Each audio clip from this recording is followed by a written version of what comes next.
Урматтуу жетекчилер, менде мындай суроо да.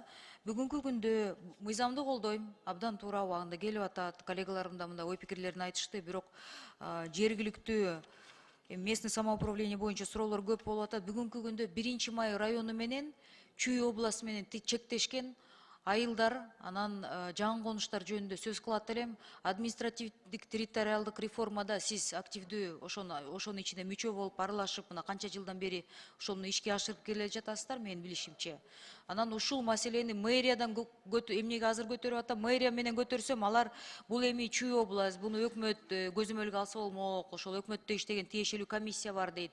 Бирок бүгүнкү күнгө чейин мисалы Буго эне деген жыл массив менен, жаңы конуш менен Чүй областынын Аламедин району, Сокулук району ушул бөлө албай жатышат да. Ошондуктан жергиликтүү ошол жакта жашаган адамдарыбыз абдан мындай кыйналган учурлар болуп атат.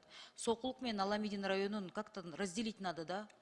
Ошону мен сиздерден суранат элем. Бул маселе боюнча дагы келесиздер. Бул маселе боюнча өкмөткө кат жазсам, комиссия түзөбүз деп коюп, мына жарым жыл болду, комиссия да түзөлөйт, бирок эл кыйналып атат да. Ушу сураныч жеткирип койгулачы. Хорошо. Рахмат.